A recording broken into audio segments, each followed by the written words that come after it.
They say secrets have a way of coming out, no matter how carefully they're hidden. I never believed my husband would betray me. But one night, a single text message shattered the life I thought we had built together. Mark and I had been married for 10 years.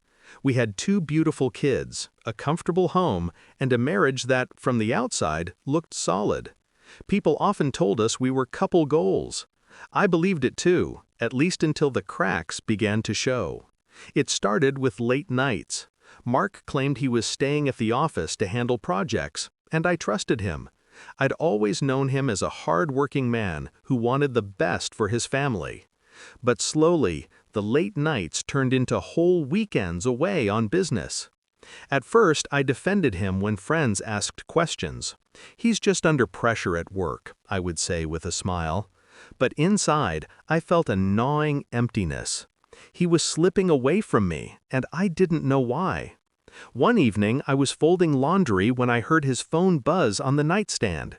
He was in the shower. I glanced at the screen. The preview lit up the room. A message from a number saved only as J. The words made my stomach drop. "Last night was unforgettable. Can't wait to see you again, love." I froze. My hands trembled as the reality sank in. I wanted to throw the phone across the room, to scream, to wake up from what felt like a nightmare. But instead, I put the phone down and walked out of the room. When Mark came out of the shower, smiling as if nothing had happened, I forced myself to act normal. My heart was pounding, but I needed to know more before I confronted him. Over the next few days, I became a detective in my own home. I checked phone records, receipts, even his calendar. Patterns began to emerge: dinners that didn't add up, gas receipts from places he shouldn't have been, and a credit card charge for a hotel room just an hour from our house. I wanted to confront him immediately, but something held me back. Part of me hoped I was wrong. Part of me wanted to catch him in the act, to see with my own eyes the truth I already knew. That chance came sooner than I expected. One Saturday, Mark said he was going to the office to catch up on reports. I kissed him goodbye, but instead of staying home, I packed the kids in the car and drove them to my mother's house. Then I followed him. I kept a safe distance, my heart racing with every turn. He didn't go to the office. He drove across town to a quiet cafe. I parked nearby and watched as he stepped out of the car.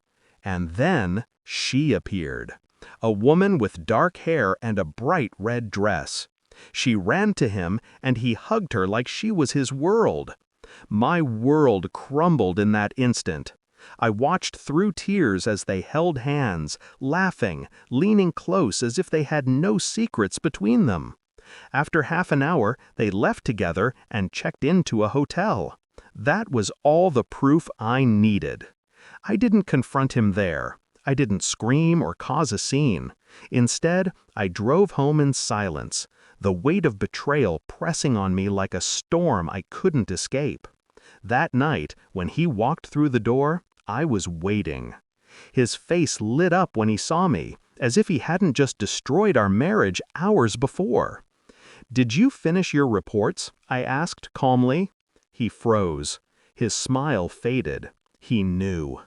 "I followed you," I whispered, my voice trembling. "I saw everything." He stuttered, tried to deny it, then begged, then cried. He told me it was just a mistake, that he didn't mean to hurt me, that he loved me and the kids. But I had seen enough. His actions had spoken louder than his words ever could. "I believed in us, Mark," I said, tears streaming down my face. "I gave you everything, and you gave your love to someone else." For the first time in our marriage, I saw fear in his eyes. He realized I wasn't going to forgive him. Not this time. The next morning, I packed his bags and left them by the door. I told him he needed to leave.